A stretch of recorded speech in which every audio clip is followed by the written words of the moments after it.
Jen has ordered a decadent seafood tower, king crab legs, lobster tails, and a waterfall of caviar. Pricey? You bet. But Jen worked with Empower on her savings and investment strategy and planned for splurges like these. She got good at money, so she can be a little bad. Ooh, champagne. Empower. Invest well, live a little. Start today at empower.com. Past performance is not indicative of future returns. Investing involves risk. You may lose money. Advisory services are provided for a fee by Empower Advisory Group, LLC, EAG, a registered investment advisor with the Securities and Exchange Commission. OMG, those shrimps are really jumbo. A message from McAfee. I'd say howdy, but I'm not a real cowboy. And I'm not a real alien. We're deep fakes, and because of fakes like us, it's hard to tell what's real. Unless you have McAfee. McAfee's scam detector automatically identifies text and email scams. And even deep fakes. And it works everywhere, even out on the range. Yeehaw! But you're not even a real cowboy. If they're faking it, they're not making it past us. Get award-winning scam detection today. McAfee.com/keepitreal. What if buying a new appliance felt like a win for your home and your wallet? Save up to 50% plus up to an extra $600 on select major appliances at the Best Buy Appliances Labor Day sale. Learn more at bestbuy.com. Best Buy, imagine that.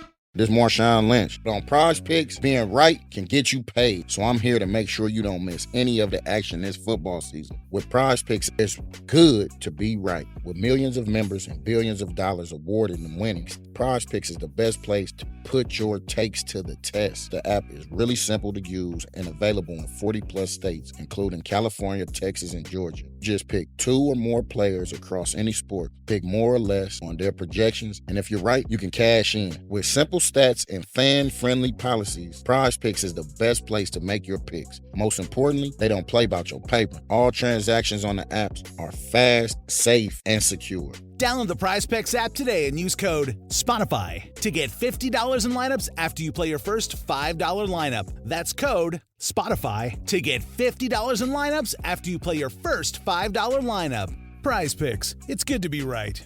Must be present in certain states. Visit prizepicks.com for restrictions and details. We are live. All right. What's up, everybody? This is Garrett Chapman, your host of the Falcons Podcast with me, Garrett Chapman. Really excited to jump in here with all of you. All the folks over there at Falcons on SI, make sure to go check out that content, si.com/NFL/Falcons, or you can just type in Falcons on SI on Google, whatever is easiest for you. You can get all kinds of great stuff. Because honestly, week 1 is come and gone. So we have a lot to get into here on the podcast. But while we are here, give me a follow at GChapATL on Twitter if you're following me there. If you are following on YouTube, make sure to hit that like button. Make sure to hit that subscribe button. It is the best way to stay up to date on everything Atlanta Falcons. I see some folks are starting to jump in here. Christian, what's up, my guy? Dantes Jackson, he is in here. He was ready. He was waiting. He is ready to rock and roll. Thank you so much for jumping in here. But we've got a big show set up for you guys here tonight. We're going to jump into some of the biggest reactions from week 1. I have 4 things that I like, 4 things that I don't like. But we're also going to jump in here and talk about the Falcons kicking issues. And that's where we're going to start here. But I'm going to take your questions. Make sure to drop those into the comments below. Just whatever you got. It could be talking about Vikings. We can talk Bucks. We can talk all kinds of stuff. Just whatever you got. And I'll try to jump to as many of those as I can here over the next hour or so. But we got to start here. And unfortunately, it is the same place that we were about this time, not this time, but this time last year, throughout the course of the season. Younghoe Koo. And I love Younghoe Koo. I think Younghoe Koo is a great guy. And look, he went to my alma mater. I was a Georgia Southern guy. I want the guy to do well, but he's struggling. And his struggles continued on Sunday. He misses the 44-yard game winner, the game tying kick that he could have had against Tampa Bay. But don't forget, he also clanged one 36-yarder off of the upright, kind of bounces into get the 3 points there. But you're asked to do one thing as a kicker, and you're asked to make your kicks. And it's especially frustrating given the gravity of the game. It's week 1. It's a divisional opponent against the team who has won this division 4 years in a row. You did everything in your power. Basically, the offense wills yourself to get it down to makeable range, and he misses it. And it was not even particularly close. So it's frustrating just as a fan, as a member of the media who covers this team. I know that it heard the reaction in the crowd. And look, you saw the reaction from Younghoe Koo. I mean, the guy literally crumpled to the ground. We saw him slam his helmet on the ground. But you got to make the kick, dude. Like, you got to make the kick. And this is Like you talk about a zero-sum business.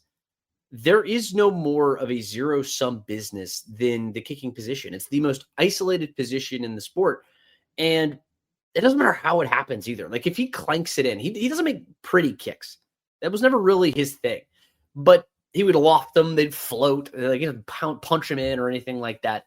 But they would go in. And Raheem Morris talked a bit about that on Monday. It's the fact that he can't necessarily sit there and coach these guys up on it. Because, I mean, he's not a kicking coach. I mean, he's a football coach. You know, and like you have guys in house who do that kind of stuff. And I mean, it's just not good enough right now. You're not making your kicks. And as of now, the results aren't there. And so the Falcons are looking at other options. I mean, he's 73.5% of his kicks over the last season, dating back to last year. He's missed specifically in that range of 40 plus. It's been very bad. And look, if you're in the NFL, you have to make the gimmies. You have to make the gimmies, and you have to make somewhere in the range of 85+% of your 40 plus yard kicks. He's closer to 60% over the last year or so. It's unacceptably bad. It's just not good enough of 40 plus yard kicks. You have to be able to come in and make that. And especially in a type of position where you can go pick a guy up off the street tomorrow. They did it last year with Riley Patterson, and he was below average, admittedly.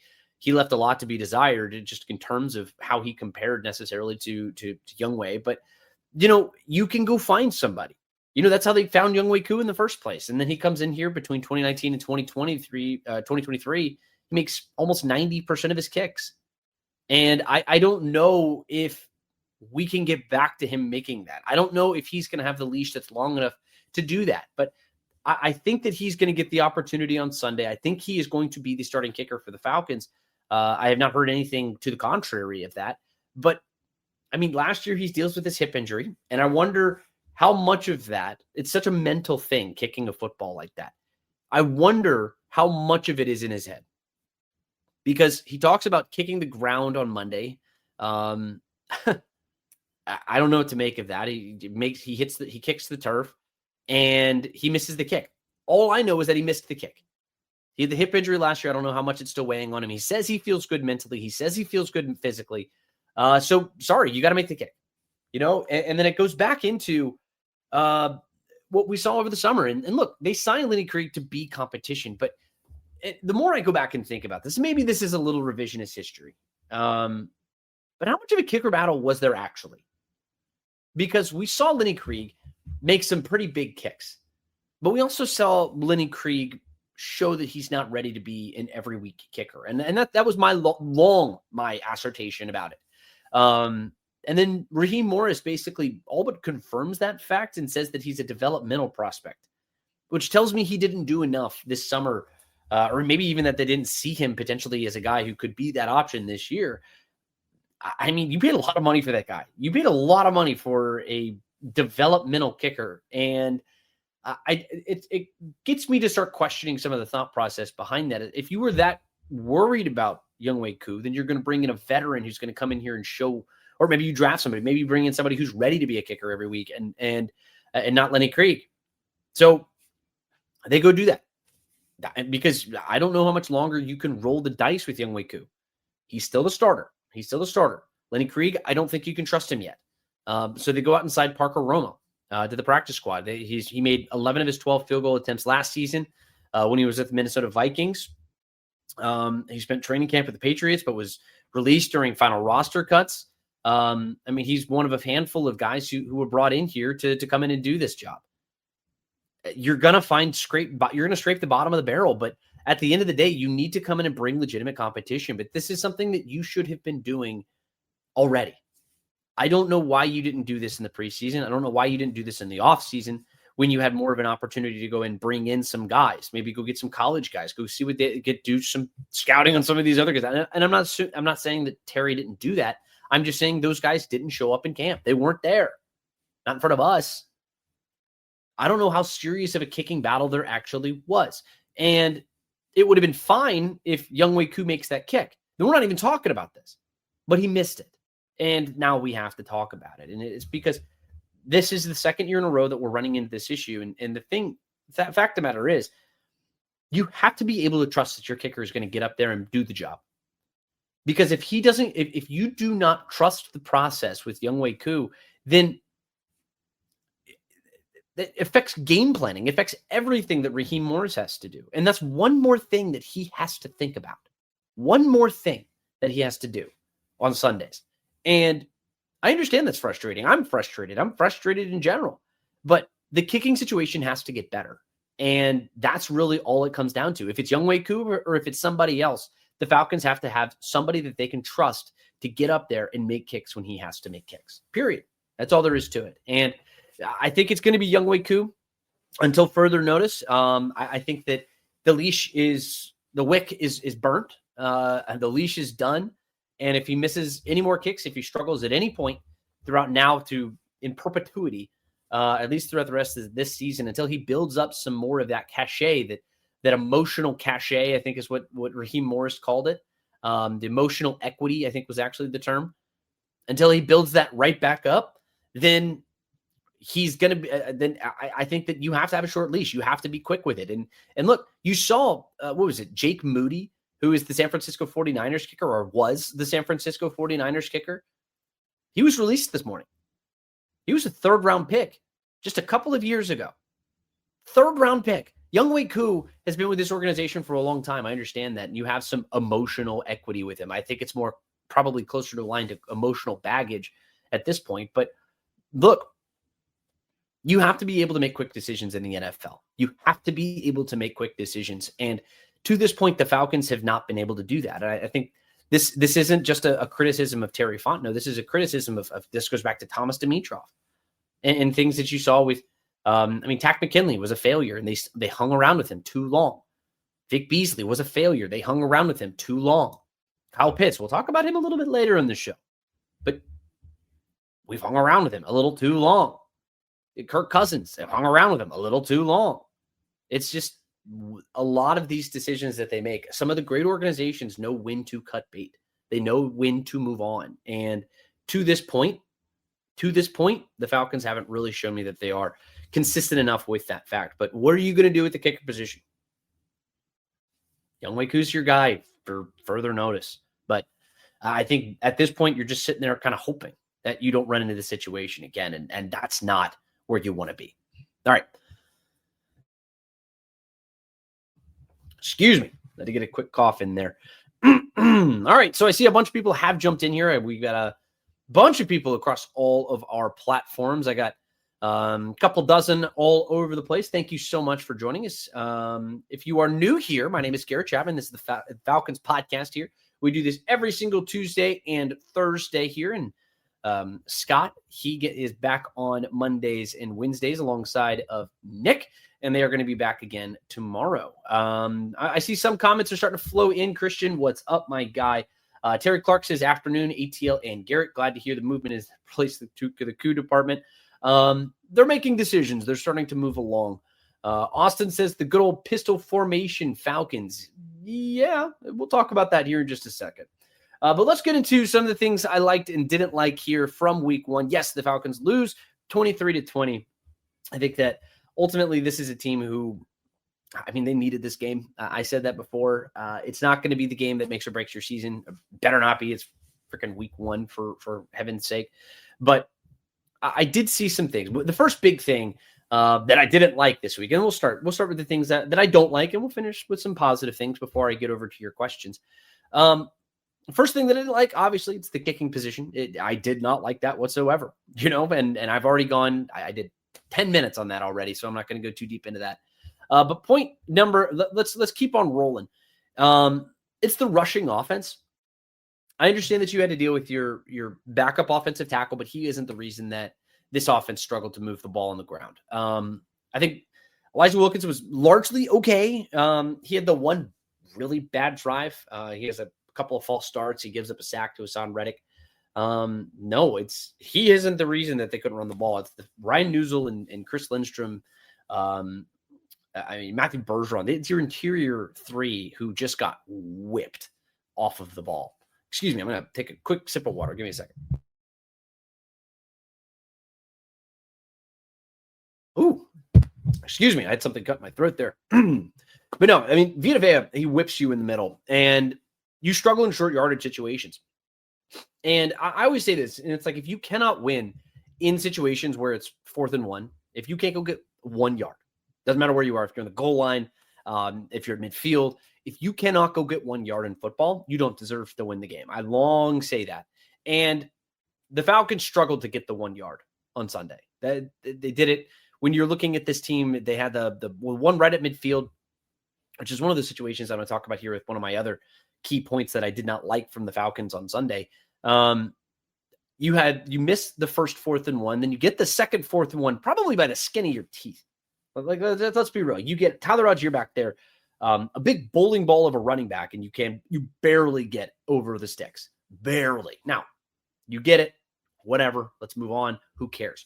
But then you're down inside of your 5-yard line, and it takes you 8 plays to score a touchdown. 8 plays, and it takes Michael Penix be Superman, where he's extending that football way over the goal, way up. And if it's not for the fact that this guy's got hands that are like just massive hands, he doesn't grip that football, and you're not getting it over the sticks, and you're probably not talking about Michael Penix having the game that he did. Just inexcusable. Your offensive line has to be better. You have to get a push. Now, a lot of that is just credit to just the team that Tampa is. Vita Vea is a beast. That front seven's really good. Not an excuse. You have Bijan Robinson. You have Tyler Allgeier. Raheem Morris talked about it, and a lot of the guys talked about it. You have to be able to run the ball better. Michael Penix threw the ball 42 times. 42 times. And this isn't the first time that the Bucs have done this to you. When he was here on Thursday Night Football last year, Kirk Cousins throws the ball 50 times. You win that game, so you don't talk about it quite as much. You just see the big 500, like he threw for 500 yards in that game. That's what everyone talks about. Not the fact that you couldn't run the ball. You have to be able to run the ball, period. You're not going to win a lot of games in this league if you cannot run, especially if you have that good of a running back tandem. It's unacceptable, and the Falcons have to be better. The next big thing, I mentioned this in just a moment ago, it's the situational awareness.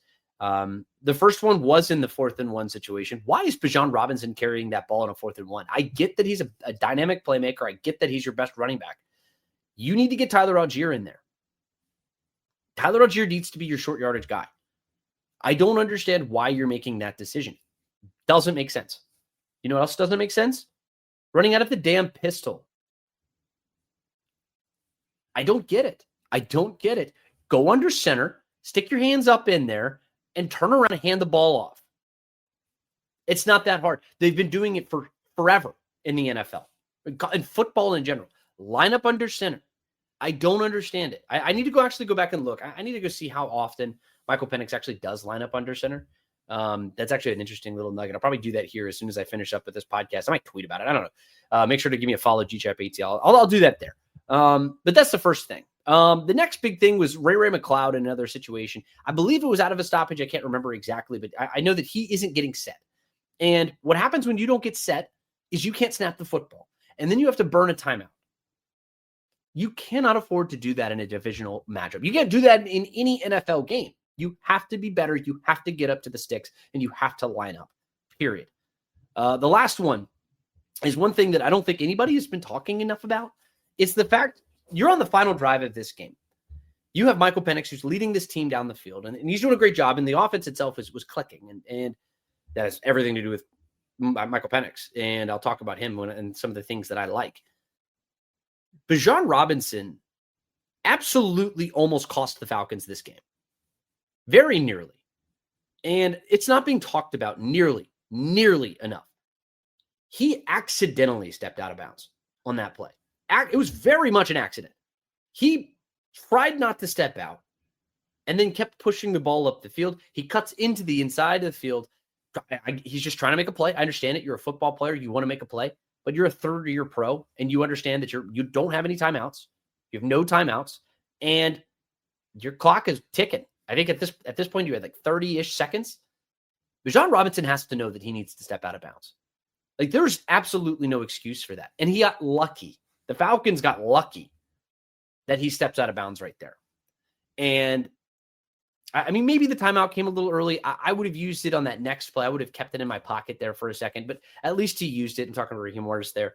I'm not going to be super critical on that, but I am going to be critical on the fact that Bijan Robinson needs to be smarter in that situation on that final drive. These guys need to know that time is your friend, and getting an extra 4 or 5 yards is not going to do any good for you. Because look, I've harped on it enough. All right, let's get into another thing that I didn't like. And this one doesn't have as much to do with the play on the field. It has as much to do with who is on the field. The injuries in that wide receiver room, oh boy, they're starting to get a little concerning. And I see some people have dropped some comments here just asking, what's the update on Drake? What's the update on Darnell? And we don't have anything yet. We're not going to know anything until we get to camp tomorrow, or up to Flowery Branch tomorrow. It's not camp anymore. It's just practice. I do know that they're day-to-day. I know that they're hopeful, they're optimistic, but it's word sauce. Until they're just working, saying things or whatever. I don't know what exactly their situation is going to be. Not until they tell us, at least. But Raheem Morris says he feels good about Drake. We saw the report that came out from me and Rappaport saying that he's day-to-day with a shoulder injury. Darnell Mooney says Raheem said he feels good about him too, and he warmed up before the game and was a game time decision and just wasn't able to go. But it's the fact that Casey Washington also got banged up at one point in this game. Jamal Agnew, now he's not really a primary receiver necessarily, but he also got banged up in this game. He's still designated as a wide receiver. He got banged up. And Mooney specifically, we'll start there before we get into the big one with Drake. Darnell Mooney is a very, very important piece to this puzzle, because something that you saw specifically from Penix is, and I don't blame this as much on Penix. I think there are a lot of factors, the defense you're playing, the offensive line, and the situation that it's in. But this team was not throwing the ball effectively down the field. And that was something that I really was anticipating this team doing better this season. It was something that Michael Penix does really well just by himself. They were throwing a lot of screen passes. They were staying right around the line of scrimmage. 23 of 30 passes here for Michael Penix came in front of 10 yards. So 10 yards or less. He was 4 of 12 on passes 10 yards or more down the field. Now, some of those I think were late in the game. You had a couple of those where he's kind of going for it all, Kadero Hodge and Casey Washington, but those plays down the left sideline. I think they were the right decisions. It's not like he was overthrowing or having bad passes on it or anything else like that. But Claptrap here. 2 big things are coming this fall. Borderlands 4 and Spotify Wrapped. So stop listening to that one playlist that reminds you of your ex who only made you cry. Talking about you, Veronica. And pre-order Borderlands 4, coming out September 12th. Rated mature. This episode is brought to you by Progressive Insurance. Do you ever find yourself playing the budgeting game? Well, with the Name Your Price tool from Progressive, you can find options that fit your budget and potentially lower your bills. Try it at Progressive.com. Progressive Casualty Insurance Company and Affiliates. Price and coverage match limited by state law. Not available in all states. Not having Darnell Mooney in that situation is a very important thing here for this Falcons team. You need him if you want to have your full playbook. And they didn't have it. And I think it was very clear that you don't have a good deep threat. Casey Washington's fine. I think Casey Washington's good. He's a fun story. I really enjoyed talking to him all summer. But you need Darnell Mooney. I think that's really what became painfully clear, is that you need to have Darnell Mooney on this team if you want to have your full playbook open to you. And that gets me concerned here about this team. I said it in camp. I said it in preseason. I've said it for a long time, that the depth at the wide receiver position on this team is paper thin. It is so worrisome to me that they did not make any additions in that room to that wide receiver position. Very worrisome. And you're banking on health. You really are. And Darnell Mooney's got to be able to play. God forbid Drake London doesn't play. And that's huge here for the Falcons. If he doesn't play, I don't know what your passing offense looks like, because you lose your most dynamic playmaker in Drake London on the outside. That's it. And I don't know what Michael Penix is going to do there. Now, you're going to have to see him. And look, he's a young quarterback. You're going to ask him to step up, and he's going to have to step up and do big things. But and he's going to be asked to do that at some point throughout the course of his career, and he's going to have to be ready. So this is just part of being a pro. But what are you without your number one wide receiver? He was targeted 15 times on Sunday. He was targeted 18 times in Tampa not in Tampa, against Carolina last year. That's your top guy. And I wonder what he's going to look like without him if he doesn't go. Now, we don't know if he's not going to be able to go. He's day to day. That's all we know. And that came from Ian Rappaport. It didn't come from the team. Right? So you need to have some health here at this position. It's worrisome. I mean, Casey Washington, I mean, he's fine. Like, he's good. Ray McLeod, he's good. He's fine. I think that they're good football players. I think they are complementary football players. They can't be your lead guy, you know? And we saw, I mean, Kyle Pitts did step up late in this game. We'll talk about him and some of the things that I did like. But the last thing that I did not like, then we'll get into some positive things. I'm a very positive person. I don't like all this negative stuff, but I appreciate all the folks who are sticking around. I see some more comments coming in. We'll jump into that here in just a little bit. But the last thing that I didn't like from Sunday's game is, and it's not a clutch gene, because I think the clutch gene was had by Michael Penix. And I don't mean to divert away from that fact. It's the fact that the defense specifically lacks the clutch gene, or at least they did in this game. I think they largely played really well. I did. But it's what were they in the big moments? The big moments, they left a little bit of meat on the bone. I think they did a good job in pressuring the quarterback. Really good job. 40% pressure rate. They got up. That's up from 28% from last year. It was among the best in the NFL from week 1, but they only got 1 sack. You got to be able to finish sacks. You have to be able to finish through the play. You have the offense takes you down the field. They get you up. And Rook, you have about a minute to go, and Rook gets flagged for hitting Baker late. I think it was a bit of a flop on Baker, but again, he's got to be smarter. Rook does. You can't put yourself in that situation. That's a big moment there. You end up giving up a 25-yard touchdown late. You have another play where Jesse Bates, on that same play, Jesse Bates is cheating up in coverage. Mike Hughes gets beaten coverage deep, and you lose the game. You got to be better in those situations. You have Caden Ellis dropping an interception that would have turned into a touchdown the other way. You got to make that play. You have Xavier Watts dropping one interception. Divine Diablo, I mean, he kind of, I don't know if he dropped it. He kind of dropped it. Yeah, he dropped it. You got to make those plays. And it's the big moments. And that's what's going to separate a team who wins this football game versus a team that loses that football game. You know, and the thing is, we're not talking about Younghoe Koo. If Caden Ellis makes that interception, if James Pierce finishes off the sack where he gets a QB hit, he's almost there. He just about gets it. Almost got his first sack. But if he gets it, we're not talking about Caden Ellis dropping an interception. You know, you have to make the big plays in the big moments. And the Falcons did not do that. Not well enough. Not well enough to win the game, at least. All right. We got 100 plus people watching across all platforms. So welcome in. Thank you for joining us. My name is Garrett Chapman. This is the Falcons Podcast. We're talking through, kind of reacting to what we saw on Sunday. Thank you to all the folks who are joining on Facebook, on Twitter, over there on YouTube. If you are following on any of those platforms, make sure to drop a like. I really appreciate that.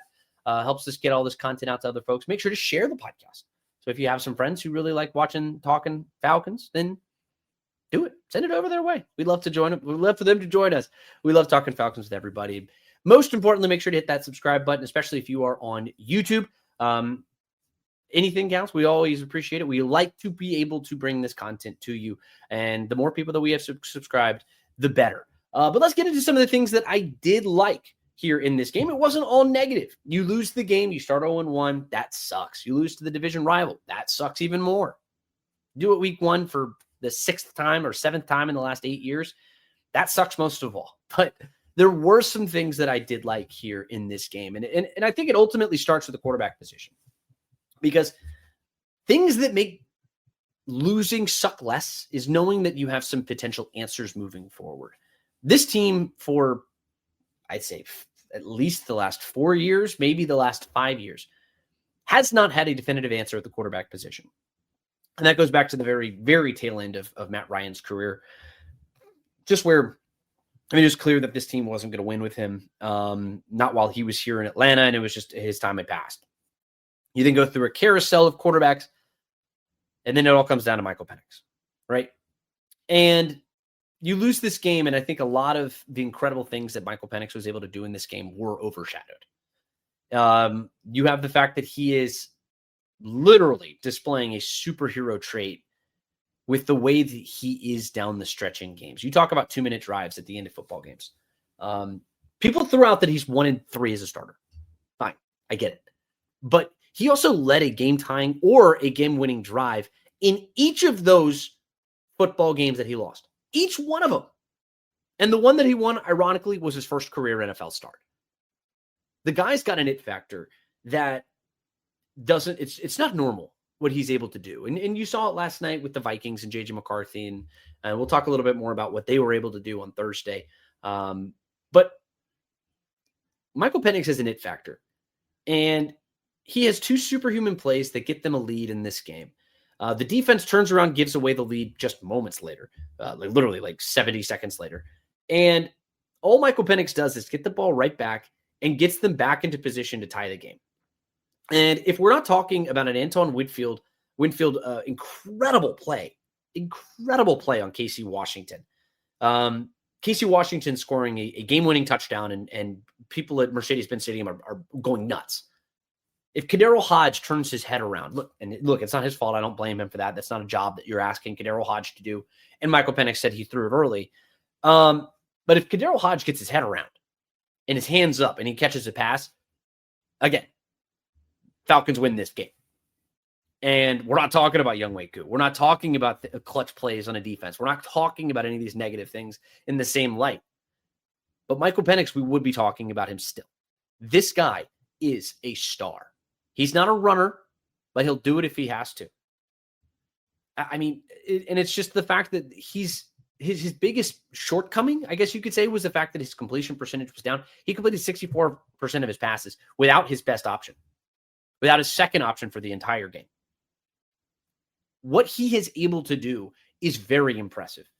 His big-time throw rate, he led week 1. He was right at the very bottom of turnover-worthy throws. I mean, if you want to go into those deep numbers, but the physical numbers, he counts for over 300 yards of offense. He has 2 touchdowns. I mean, in a perfect world, he's not throwing the ball 42 times, and he has a rushing attack that actually gives him some support. And the Falcons need to give that to him if they want to win games this season, because this team wants to run the football first and foremost. But Michael Penix showed you that he can win you football games if you have to trust on his left arm. He's very good. He's the future of this franchise, and I think that they found their franchise guy. I was very slow in wanting to say that he's a franchise quarterback, but he's getting to that level. He started 4 games. 4 games. You're going to have some more ebbs and flows. You have to be willing to accept that you have ebbs and flows, but this guy has the makings of a star. And I think it all comes down to what he's able to do in the final 2 minutes of games. He is a freak in terms of that. And if you want to talk about production too, he's got over 1,000 yards. I think it's 1,035 yards over his first 4 games. That's the most of any Falcons player ever. Ever. More than Matt, more than Vic, more than anybody. Barkowski. Michael Penix has the most through 4 starts. Now, things change quickly.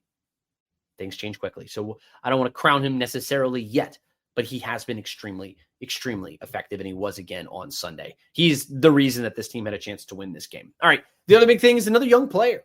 The young players in general, the 4 defenders. I'm going to start with Xavier Watts, just because what he was able to do on Sunday was very impressive. He played 100% of the team snaps, and he led the team in tackles. He had 2 passes defended and nearly had a pair of interceptions. And I think in time, he is going to get to the level where he is one of the top safeties in the league. I think the only thing that might hold him back is just a bit of physical prowess, I guess you could say. But his intelligence is right up there with the best. I'd say, the way that he's able to diagnose as a rookie is incredible. He is going to go in as a steal. I thought he was going to be a second-round pick, first round pick in last spring's draft. And look, Falcons, they got lucky with him. And I think that he showed you why this team was so confident in giving him a start. Not only starting him, you cut Jordan Fuller at the cut day. You saw on Sunday why this team was so confident in being able to do that. And I think Xavier Watts is only going to get better as time goes on. But the thing that stood out most when we talked to Raheem Morris on Monday is the fact that he had a certain kind of game time confidence. That's what he called it. Raheem did for Watts. And it's the way that somebody is able to ramp it up a gear. They find that next gear on game days when they're called upon to do that big stuff and be big in the biggest moments. And Xavier Watts showed that he's able to do that. But he is a very special talent. I think he's only going to get better. Billy Bowman was solid. I think he was altogether pretty good. He notched a half sack in this game. You did basically what he needed to do. I need to go back through and watch it from his perspective and kind of get a deeper eye on them. But I know that Raheem Morris was very complimentary of what Bowman was able to do. He gives you a level of physicality that you were lacking there with D. Alford, and he comes in and he plays 80 some odd % of the snaps. He's your guy at the nickel. And I think they've got a pretty good player there. But then the guys in the pass rush, I think Jalen Walker and James Pierce, you talk about, they didn't have the statistical output necessarily. James Pierce had some pretty good advanced numbers. He had the 4 QB pressures. He had the QB hit. Showed that he's got a high ceiling. I think he was definitely held a few times, but whatever. It's the NFL. You have to learn to fight through that, and you have to learn how to make plays despite that fact. And I think James Pierce is going to do that. Jalen Walker, he was used several times in several different ways. He actually outsnapped James Pierce, and he was used kind of in the interior. He was used outside. He lined up at a guard at one point. He's going to be in that situation where he's going to play dropbacks. He's going to rush the passer. He's going to do a lot of different things. And I think they used him in that department more than I expected they would game one. But he's a smart player. He's the son of a coach. He's somebody who's going to continue to improve. But ultimately, the numbers are going to come from these guys. Look, I talked about it earlier and things that I didn't like. Finishing plays. You have to be able to finish plays. And a 40% pressure rate amounting to 1 sack, I think that has a lot to do with Baker Mayfield and his escapability in the pocket. But you have to be able to finish drives, or knock out opponents' drives and finish plays with sacks. I think, again, that's going to come in time. And these are two talented players, and I think the Falcons need them to step up and be big in these big moments. And I think they were okay. I think largely Jalen and James, I'd give like a C- maybe. Xavier, I give him like a B+, solid B+. Billy Bowman, I guess a B- in this game. But week one, I think that a lot of these guys are going to get better, and they have a lot of room for improvement as well. So a lot to get excited about there with your rookies. But then as far as, I'm going to keep it on the defense, and it's somebody who if you've been listening to this podcast every single week, I've been twice a week, I've been talking about Divine Diablo. I've written about him. You can check it out, si.com/NFL/Falcons. Falcons on SI if you just want to Google that. Go look at some of the things that I've said about Divine Diablo. Go look at some of the things that the players have said about Divine Diablo. Go look at some of the things that the coaches have said about Divine Diablo. And I mean his teammates, I mean the guys on the other side of the ball on offense, they have had so many glowing things to say about this guy. And he showed you why on Sunday. The dude is all over the field. He is a difference maker at the second level. And ironically, Caden Ellis, who I didn't feel had that bad of a game. I know PFF, I mean, take it, again, with a grain of salt. It's put as much stock as you believe it deserves.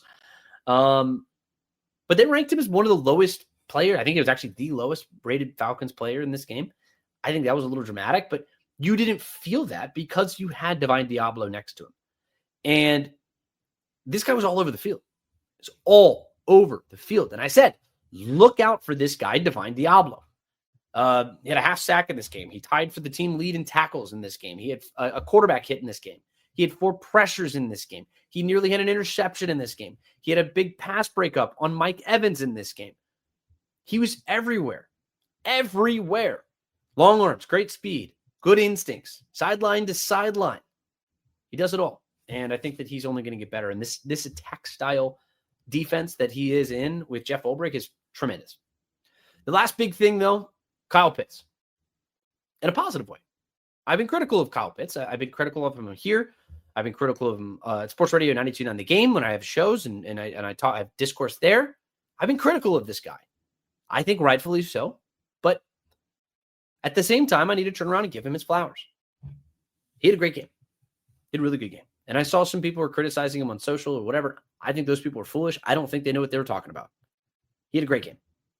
And it's the fact that you have Drake London go down in this game. You don't have Darnell Mooney in this game. And Kyle Pitts stepped up. He had 7 of his 8 targets that he caught. 59 yards. It's not the craziest stat line, but it's 38 yards of that came after the catch.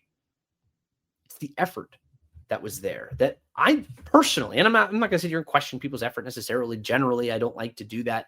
I just knew it was very popular to criticize Kyle Pitts on his effort, but it was very clear that guy was busting his ass on Sunday. He was stiff-arming guys and getting up the field and fighting for extra yardage, and that's not something I've seen from him since his rookie year. And that year he goes for 1,000 yards. That was by far his best season. It looked like he was going to take the NFL by storm still. And you saw a little bit of that on Sunday, especially when the Falcons needed him when Drake London goes down with the injury.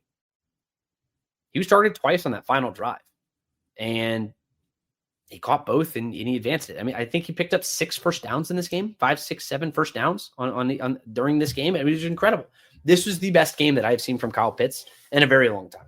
At least he had the 2 games against Tampa last year. Maybe it's just against Tampa. We'll see. But that's somebody who I'm going to be following here when we get to week 2 to see if he can follow up on that. I was very impressed with that. And if you believe in, I don't believe in extrapolating numbers, but extrapolate that out. 136 targets, over 1,000 yards. I'll take that. And I know that any Falcons fan would too. All right. Time to jump to your comments. I see a bunch of people have started asking questions. Sorry, I had to get a cough in there. Excuse me. All right. I'm going to come roll through. And if you do have questions, if you have things that you are saying, if you have things that you want to hear about, make sure to drop it in there. Let's keep on going. I see Christian, you were having a conversation with Terry. I'm going to keep on going through here. Yeah, Austin mentions, in all fairness, that game shouldn't have come down to a game-tying field goal and go to overtime. Yeah, you're right. That game absolutely should not have come down to Younghoe Koo. If we're being very serious, we're blaming Younghoe Koo, not we, that's kind of a royal we. A lot of Falcons folks are blaming Younghoe Koo because he missed the kick. And look, he missed the kick. If you're called upon to make big plays, you have to be able to make big plays, especially if you're a kicker. You're going to be called on only a handful of times every single game. What are you going to do in those moments, right? So that's an important thing. But no, the Falcons should have won the game with Michael Penix. It should have been over. Should have been done. But the Falcons defense surrenders the lead in about 70 seconds of game time, and that's unacceptable. It's unacceptable. And I think that's not getting enough criticism as of today. Terry Clark comes in and says, you just can't come into a game knowing your kicker has the yips and is unreliable. Koo needs to be gone. And I agree with Austin. Our offense is most effective from under center. Got to get out of the pistol. I don't necessarily fully agree with what you have to say there. They run a lot out of the pistol. And I think this offense is perfectly fine running under the pistol. Just on short yardage situations. I just don't like it in that sort of spot. I just get up under center, get down there and snap the ball there. That's where you need to be doing it. But as far as knowing your kicker has the yips, I don't think they knew that that he had the yips at the time. I think that ultimately this is a guy who he's been consistent for you. And I think Raheem Morris, almost to a fault, believes in his guys. And Raheem Morris is going to ride with his guys. Koo is one of his guys, but I think it's also very telling that they've now started pulling in other people. I just think it's too late. I think they should have done it in the offseason. I think you should have ramped up to it. But better late than never, I guess. But it still would have been a much better if you did it earlier. But coming into this game, he seemed like he had a really good offseason. Preseason, he misses the one kick against Dallas, but ultimately I still felt like he was ready to go. And and if you're ready to go, and if you say you're ready to go mentally and physically, you need to come out and be ready to go. And he wasn't. All right. John Robert over on Facebook. He says, I wanted to win, but it's the first game. Time to improve. You're right. There's a lot of room for this team to improve, and I think they will. Give it time. Games aren't won and lost seasons aren't won and lost in the first game of the season. That's not how this world works. It's not how this league works. I'm not going to compare this team 1-to-1 with what Baltimore is, but Baltimore lost this first 2-3 games of the season last year. They go on and they have a pretty damn good season last year. But this team doesn't have a 2-time MVP at quarterback. So I guess it's a little bit different for this team there, and I'm not going to do that comparison. But my point is that you are not going to win and lose your season based off of the first game. Yes, John Robert, did they sign a kicker to the practice squad? Yes, they did. We talked a little bit about that earlier in the show. Terry comes in here and says, defense played well for the most part, played way more aggressively. Watts Bowman looked good. The pass rush was disruptive, disappointed, and didn't end in sacks or a pick from Baker. Came close. Came really close. But like I mentioned when I was going through the things I didn't like, it's not about coming close all the time. Sometimes it's about getting your guy off the spot. I mean, I've heard that a lot. Sometimes it's getting the pass breakup. But a couple times a game, you need to be able to finish plays. You have to if you want to win those games. And they didn't do it. They didn't do it well enough. Welcome to Only Murders in the Building, the official podcast. Join me, Michael Cyril Creighton, as we go behind the scenes with some of the amazing actors, writers, and crew from season 5. The audience should never stop suspecting anything. How can you not be funny crawling around on a coffin? No, that's true. Catch Only Murders in the Building official podcast, now streaming wherever you get your podcasts. And watch Only Murders in the Building, streaming on Hulu and Hulu on Disney Plus for bundle subscribers. Terms apply. Chronic spontaneous urticaria, or chronic hives with no known cause. It's so unpredictable. It's like playing pinball. Itchy red bumps start on my arm, then my back, sometimes my legs. Hives come out of nowhere, and it comes and goes. But I just found out about a treatment option at treatmyhives.com. Take that, chronic hives. Learn more at treatmyhives.com. August 809 says, Koo lost his confidence. They'd better make the change before he costs him another game. Cost at least 2 games last season. Don't let the kicker ruin the season. I get where you're coming from. And look, he did cost them some games last year. He also won you some games last year. Don't forget. I mean, you have that first game against New Orleans where he kicks a 60-yard freaking field goal, basically, and wins them the football game. So Younghoe Koo, he does have you talk about that cachet that's built up. There's a reason for it. And look, you gotta hope the process kind of keeps rolling in. K9 Rottweiler, hey man, appreciate the shout out. Yes, thank you for the donation. Anybody who makes donations, I really appreciate you. It helps me keep the lights on here. So I really appreciate you, K9. Any word on Zach Robinson improving the play calls? It's week one. I don't want to put too much into just what we saw in this first game, right? Last season against the Pittsburgh Steelers, it was a much worse situation. But I will say this, just about Zach Robinson. I think that he gets a little too married to the game plan. I think he's good at making a game plan. I think he's good at calling plays in general, but he's not all that great necessarily, in my opinion, at diverting from what he comes into a game originally thinking. I think that's where he still needs to grow just in general as a play caller. And that comes in time. It's just, you're the offensive coordinator of an NFL team. And that's one thing that these guys don't have is time. So to answer your question, no, there's no telling. That's just going to come in time and us watching him just like you are. But we shall see. We're just going to continue to follow that situation, and hopefully it does get better. I know that they're going to be counting on him. But look, you've got a great offensive line, or excuse me, a great quarterback. You have questionable offensive line just with Elijah Wilkinson at the right side. I think largely the offensive line was okay. You allowed some pressure. But I think Zach Robinson was almost coaching a little scared there a little bit. He wasn't throwing the ball down the field nearly as much as I wanted him to. But you're banged up. You don't have your top deep threat in this game. You lose Drake London. You lose your right tackle, your backup right tackle. And I think he's got to do better at adjusting, and he's got to find some answers. John Robert says, like and share. Yes, like and share. Thank you so much, my friend. All the love. Thank you. Go Veta. Vic says, hello, everyone. What's up, my man? What's up? I'm going to keep on rolling through. He says, Austin says that last drive really pissed me off. As soon as I saw them take the ball out on the kick, I wasted an extra 8 seconds on the clock. I mean, you let the ball go, and I mean, I don't know. I that's not the spot where I would necessarily criticize them. That somebody's trying to go and make a play, trying to get yourself some extra yards, and the dynamic kickoff. I will say this too about that specifically is set up for you to go and get more yards on kickoffs. It's set up for that.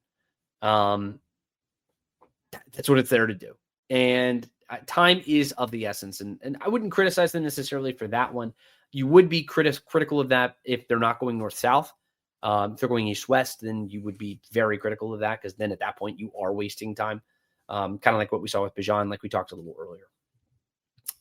John Robert comes in and says, how is Drake London? Day to day. He's just day to day. We were not up at Flowery Branch today. We will be back up at Flowery Branch tomorrow, so we'll have an update there. I guarantee you, that is the first thing that is going to be asked. That and Darnell Mooney. We'll see what the health status is of those guys. Let's keep on rolling through. August 809 says, real improvement in the pass rush compared to last season. Baker is hard to bring down. Yes, he's very hard to bring down. Folks, there's a reason this guy was the number 1 overall pick a couple of years ago. It's because he's very good in the pocket. He's very good in the pocket. And the thing is, he's elevated his game elsewhere. He's just a really good quarterback. He's really good. And he's continued to elevate his game and take it to the next level. And I'm very impressed with what we saw from Baker. I think you had some pretty good plays from the defense, but Baker made some better throws. You know, I mean, you had the 2 touchdown passes to Emeka Egbuka, just perfect passes. You know, I mean, you have the one that it's not Casey Washington necessarily getting beat. It's Jesse Bates cheating up more than anything, and he just gets beat over the top. And then the other one, I mean, it's just a perfect throw. It misses Xavier Watts' fingertips by about this much. So it is tight, but that's the game of football. It's a game of inches. And Baker Mayfield's shown that he can improve there. Go Veta Vic says, I have a suggestion. Georgia Bulldog kicker Blankenship for coup. Replacement as replacement kicker. I don't even know the last time Hot Rod kicked. Rodrigo Blankenship kicked at Georgia. He bounced around the NFL for a little bit. He was okay in the NFL. I don't think he's necessarily, I think there's a reason that he's not one of the guys who's being invited. I don't know what that reason is. I don't evaluate kickers. I just know if they make the kicks or not. And I know that he struggled when he was around the end of his tenure in Indianapolis. I know he's doing a show. I think it's on Fox 5 or maybe WSB. I can't remember where he is, but he's doing something locally. So I'm sure he'll pick up the phone and call or go check it out. So who knows? But no, I mean, they've already signed some guy. It's Romo. He's going to come in here and be the practice squad guy just to provide some more depth there. Let's keep on rolling. Going. Falcon Dog 1022 or 1022 says, thought we operated well without Drake and Mooney. I'd say that the drive went well, all things considered, but I would say that it would have been significantly better if you had Drake or Darnell in this game. It went well because Kyle Pitts stepped up. It went well because Bijan Robinson stepped up. I'd say that Kadero Hodge, if you have Darnell Mooney or Drake London making that play instead of Kadero Hodge, the Falcons win that football game. I'd say if you have Casey Washington in there, but if you have Drake or Mooney in that play, Falcons win this football game. It's simple as that. And that's where it comes through. I mean, the Falcons operate well. Yes, the Falcons had to operate well. And I think that comes down to Michael Penix as much as it does anything else and his clutch gene and the way that he is in the final 2 minutes of a game. But I think we're talking about this game differently if those guys are healthy or if you had more elevated depth behind him, which I just don't think that they have. I'm not super thrilled with what they have talent-wise behind him. I think they're fine as placeholders or as supplemental pieces, but not as primary pieces like they were on that final drive. And that's also one drive.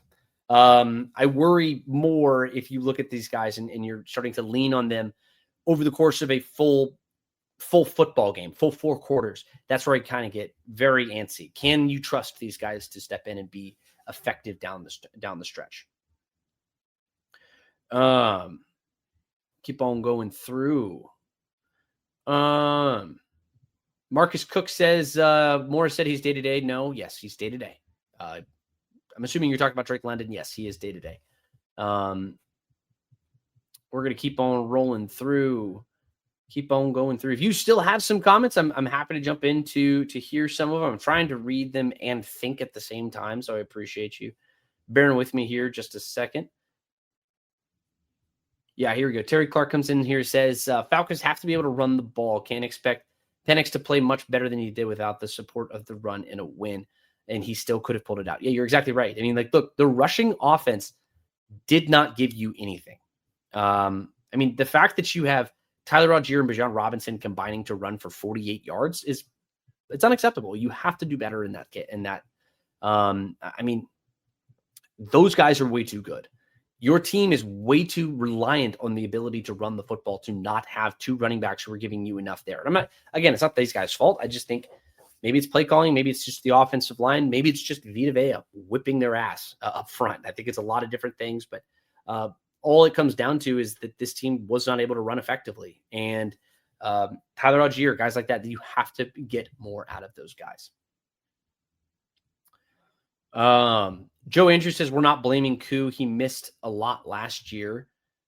Yeah, I mean, you got to blame Koo. I mean, he missed a lot last year. He was also injured last year, so keep that in mind, which is why they gave him the other opportunity to come back. But he's healthy now, and he missed. That's why you're bringing in competition to come be with him. Joe mentions, and he hit one off of the goalpost. Yes, yeah, he did. He claimed one, and he got kind of lucky that it bounces in. If he misses that one too, we're also talking about it. But also, the other thing about this game, and this is a perfect example of this, we're not talking about Chase McLaughlin, the Tampa Bay Buccaneers kicker, who misses an extra point. No one talks about the fact that he missed the extra point. No one talks about the fact that he missed a field goal earlier in the game. He left 4 points on the board. That is also a difference in this game. If the Falcons go and win this game, that's what everybody's talking about. Everyone's talking about him going and missing these kicks. It's just game flow in the moments, and you have to be ready to step up in your moment. And sometimes you get bailed out like Chase did. So Younghoe Hugh just didn't get bailed out. All right, keep on rolling through. Hucklebuck71 says all phases of the game have let Michael Penix down over his first 4 games. Coaching, offense, defense, and special teams. He should be 4-0 in his first starts, period. Yeah, I mean, I think there's a very reasonable argument to be made for this. It's the fact that he dominated the Giants, right? You can beat that team 34-7, but then he goes up to Washington on Sunday Night Football. He leads a game-winning drive in that one. Doesn't touch the ball on the next in overtime. Carolina Panthers. I mean, first off, you shouldn't be giving up that many points to the Carolina Panthers, first and foremost. But second of all, he leads a game-tying drive and does not get the ball back in overtime. Against the Buccaneers, leads a game-winning drive. Defense lets him down, and then the special teams unit lets him down. So Hucklebuck71, I mean, you have a very good point. We don't know if he would have stepped up against just an overtime against the Panthers or against the Commanders, but didn't get the opportunity. He didn't get the opportunity because the defense didn't give him the chance. So your point is well received. We're going to keep on rolling down. Keep on rolling. We got a lot of great comments here. Lav S says Zach needs to spam Kyle Pitts crossing routes and let him feast and yak. He had a great day. Yards after catch. He was fantastic in this regard. I mean, over half of his yards that he picked up came as yards after the catch. I think if he's able to continue to do this and show that effort, I think all signs are pointing up here for the unicorn tight end. I think he's finally going to jump in there and do it. James Dunn says the Falcons need a better runner. I don't know. That's what does that have to do with anything? I think Arthur Blank is one of the best owners in the sport. I mean, I don't agree with that. Brandon James says Diablo is a beast. Divine Diablo is probably the biggest bright spot in this game of somebody not named Michael Penix. I was very impressed with what we saw from Divine Diablo, and I think he's only going to get better. He fits this scheme so well. And we know what Jeff Ulbrich can do with converted safeties too, right? He did it with Foye Oluokun a few years ago when he led the NFL in tackles. He was a converted safety from Yale. Divine Diablo is a converted safety from Virginia Tech. Smart school, smart guy. He's sharp. He knows football. He does it really well. And he has the athletic traits to be a menace in the middle. And he's also big too. Like when I first met him, he comes into the indoor facility. It was raining that day. And I looked over my right because he had just walked in. I didn't see him come in at the time. And I'm like, oh, that's a defensive lineman. Who the hell is that guy? I haven't seen him. And then I was looking at my roster or whatever. Just because I didn't recognize him off the bat. I'm like, no, that's Divine Diablo. Oh, the inside linebacker. That's how big he is. He's a monster. He's just a big dude. And he runs like a deer. And like the guy is just very effective. Let's keep on coming through. Harold, I see you talking. Yeah, so Harold comes in here. He says just about lining up under center. I think that the Falcons need to be lining up under center. I think that ultimately, if you're not, you need to give yourself every single opportunity to succeed. And I don't think you're doing that well enough, just in general. And you have to do it better. You have to line up under center on these short yardage situations. That's just, I'll stake my flag into that. Let's keep on coming through. Yeah, the first game ain't a division game. It was a division game. I don't know what you're talking about, Harold. So Harold's over on Facebook says the first game ain't a division game. It is a division game. It was a game against the Tampa Bay Buccaneers in the NFC South. Won the division the last 4 years in a row. Keep on rolling through. Derek Hart, our special teams were horrid, not just the coup lapse. The coup lapse is going to get all the attention. But Bradley Pinion also had a punt sail on him in this game. Coup also missed the landing zone, if you will. They got the ball in plus territory. I think it was like 30, 40-yard line. They got it automatically right there to start a drive. But Bradley Pinion also sailed a punt a little bit longer than he needed to. He didn't get the airtime that he needed. And coverage wasn't able to get down the field fast enough. And then the Buccaneers get the ball at midfield because it sparks a big return. They get a touchdown drive out of that. Those are plays that change football games. And special teams did not do a good enough job. Period. On Sunday. They were not good enough. Moving on. Terry Clark agrees special teams were a disaster. Yeah, they were. Keep on rolling through. Rusty Moore Jr. says, bang, bang, bang. So we're going to ignore Raheem's comment about Koo having emotional equity built in with him. Ra's mentality of everyone needs to be his friend will ultimately cost him his job. I didn't ignore it. I said it. I actually said it twice on this podcast. Rusty Moore, I appreciate the question. I appreciate the comment. I mentioned it twice. I said I was critical of it. I've been critical of emotional equity just in general with players in the NFL. These are business transactions. This is the same way that you need to treat a business, period. If somebody's not doing their job properly, they need to be let go, period. You know, and that's just kind of how it goes. I understand building up trust and that stuff matters. But in a zero-sum type of business, it matters a lot more. You know, and it was something that we saw Arthur Blank do. Just someone mentioned Arthur Blank, so now he's on the mind. It's like when he turned around and called Julio Jones and Matt Ryan and Grady Jarrett and these other guys Falcons for life because of emotional equity that he had to these guys. It screws up your ability to run the organization and to sign these guys to contracts. And that ended up hurting this team. And that's one of the reasons why this team is in the midst of a 7-year losing streak.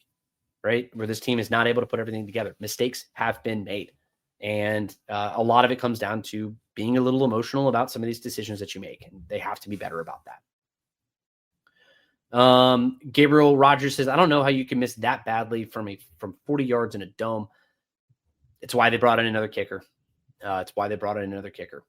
K9 Rottweiler, here's a question. Ray McLeod had a few good catches. What is his potential to play a larger role? He's got a great potential to play a larger role. I was surprised he wasn't featured more in this game. I think he's going to be, he's a prototypical wide receiver 3. He's somebody who wants to kind of jump into the slot and kind of move all around, and he's going to be your flanker. I was surprised that he didn't have a more established role in this game. I would expect that he does moving forward. Just the gameplay. I don't know, but I think that if you have prolonged issues with Drake and with Darnell, you're going to have to find a way to get him involved because that guy then becomes your top wide receiver on the depth chart. So you're going to have to figure something out with him. So he's one of those guys who's going to have to step up in a big way. Kyle Pitts is another guy who's going to have to step up in a big way. But we shall see. Terry Clark says, watched McCarthy last night, kid his guts. It's going to be a game against Minnesota. The team better bring their best for a tough road win to get 0-2. Looks a lot different for Raheem and Terry. 0-2 would be a disaster of a start for this season. I think that the early portions of the season in the NFL are extremely, extremely important because it shapes through every other decision that you make down the stretch. Because if you're 0-2, all of a sudden you're starting to make tight decisions.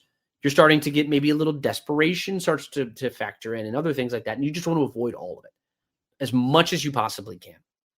And getting up to 500 here early in the season, because I wasn't all that impressed with what I saw from Minnesota up until they realized that they were playing Chicago and that they were the better football team. And they kind of snapped it into gear, and McCarthy kind of put the team on his back and played much better down the stretch. Which version of Minnesota are we going to see? Falcons are a much better team than Chicago. I just think that they're better than Chicago is. But this is also a Minnesota team who just blitzed you in the fourth quarter last year, in that game last year. You cannot afford to do that again. You have to be able to close stronger, and this is a Vikings team that knows how to close. They're well coached. They've got a lot of veteran talent on this team, and they're going to be a very difficult team to beat. But you cannot afford to start 0-2. That would be a disaster of a start to this season. And especially when you've got Buffalo and Washington and and another divisional matchup here coming up with Carolina, a team who wants to beat you, a team that you've historically struggled with in Carolina. So every one of these games, you cannot afford to start slow. And the way that this schedule lines up, there's a very real chance that you start 0-4. And you cannot afford to do that. You have to get off the mat here coming into week 2 on Sunday Night Football. I think the world's going to get a look at Michael Penix, though, and I think they're going to be very excited about what they find here when the quarterback rolls out there. Derek Hart says, I had a dream after Buffalo. We're 4-1 and number 4 in power rankings. From your mouth to God's ear. How about that, Derek? I think that'd be pretty great. If they're 4-1, I think I don't even think then they'd be number 4 in power rankings, but I think they would be a lot closer to that after the fact. They'd actually be 5-1. 5-1, I believe, would be the number there. I think that's week 6, if I'm just going off the top of my head. But here we go. Jordan Sheffield says to run effectively, they have to throw more on first down. Only way to get teams to not stack the box for Bijan. I didn't actually go look at this. I watched the game. I didn't see a lot of stacked boxes necessarily, but I need to go actually look at some of the numbers and jump into that. That's a great point, Jordan. And I'll do that, and I'll have that ready for you when I get into the podcast on Thursday. Keep on rolling through. Odd take. So Rio Deshaun Alexander Smith, he comes over. Rio says, odd take. I wholeheartedly believe that had Tampa converted that extra point, we would have a way to score a touchdown. Us only needing 3 made us have to rely on Koo. They didn't have to rely on Koo. They took several shots, Rio. They had 2 shots at the end zone, and they took them. Maybe if you have it changes the game, and the game plan is completely different. They're going to be doing different things.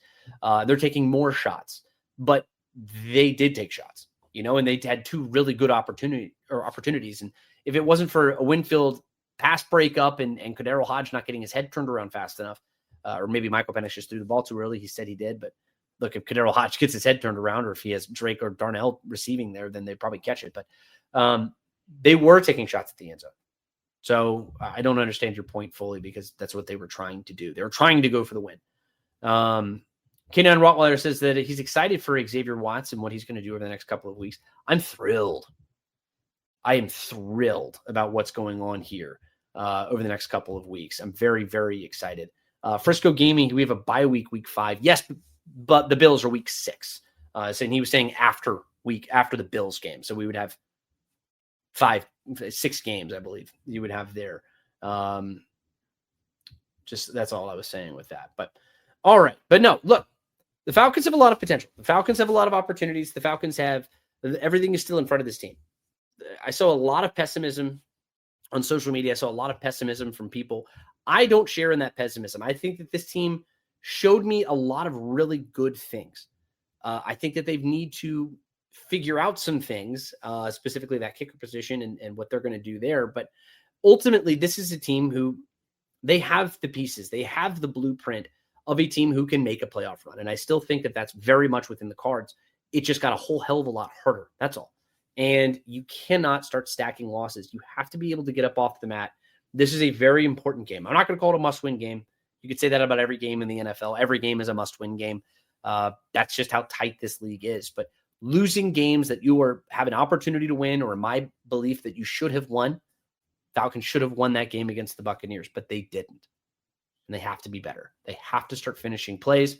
They have to start finishing drives. They got to run the ball better. They got to make their damn kicks. All right. Remember, Scott and Nick, they're going to go live 8:30 on Mondays and Wednesdays. And if there's any content that you want to see, drop it in a comment. Hit me up on Twitter. That's the best way to do it, at GChapATL. But we will be back again on Thursday at 6 o'clock with our next pod. So we start looking ahead to next week. It's the Minnesota Vikings. So make sure to hit that like button. Make sure to subscribe, especially if you're over there on YouTube. Stay up to date. If you're on Spotify, thank you so much for jumping in there. Make sure to hit that subscribe there as well. But give me a follow at GChapATL. Check out all the content that we have coming up. Head on over to si.com/NFL/Falcons or just Google Falcons on SI on Google. You can get their fix there too. My name is Garrett Chapman for Falcons on SI. I will see you all very soon. But until next time, go Falcons.